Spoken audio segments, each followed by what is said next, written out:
Sa atin ng traffic sa Metro Manila, isinusulong ngayon ng Department of Transportation and Communications ang unang subway system sa Pilipinas. At sakaling maaprubahan, posibleng abutin pa ito ng isang dekada bago umarangkada.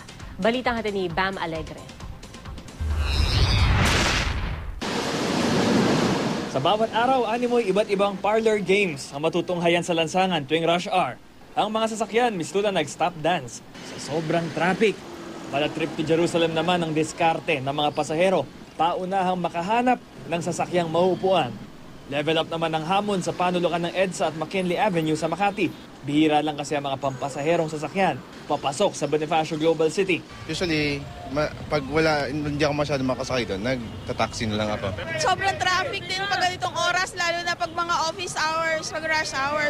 Kung buhol-buhol na ang mga lansangan at marami ng overpass at flyover na nakahambalang sa mga tanawin, tiyak wala raw traffic sa ilalim ng lupa ayon sa DOTC.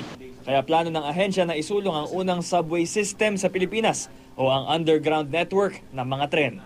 Sa kanilang panukala, iuugnay ang iba't ibang sentro ng komersyo sa Makati, Taguig, Maynila at Pasay. Posibleng magkaroon ng mga istasyon sa Market, St. Luke's Medical Center Taguig, Ayala Triangle, PNR Buendia, Buendia Taft, World Trade Center at Mall of Asia.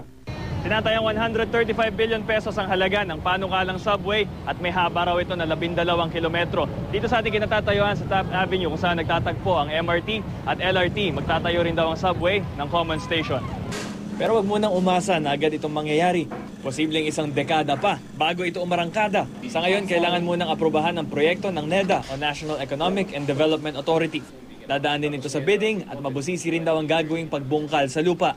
May ilang hamon din daw ang proyekto, partikular na mga madadaan ng private property ng subway. Sa ngayon, kailangan pa namin kumbinsihin yung Manila Golf Club, yung mga miyembro nito, dahil dadaan yung subway ideally sa ilalim nito at medyo, siyempre, meron silang kaunting concerns kung paano ito makaka-apekto sa kanilang lugar.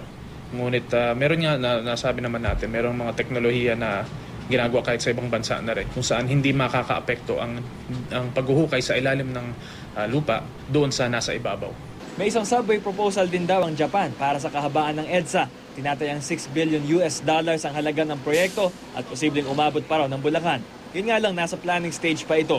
Sa mga nag-aalala naman na baka hindi matutukan ng DOTC ang MRT at LRT, oras na masimula ng subway, hindi raw ito hahayaan ng ahensya. Bagamat ginagawa pa rin natin, binubuo pa natin yung MRT na alam nating maraming minanang problema dyan, ay hindi naman ito magiging hadlang sa ating pagpapaunlad ng ating ibang proyekto na maaaring gawin at iiwan sa susunod na administrasyon. Bam Alegre, GMA News.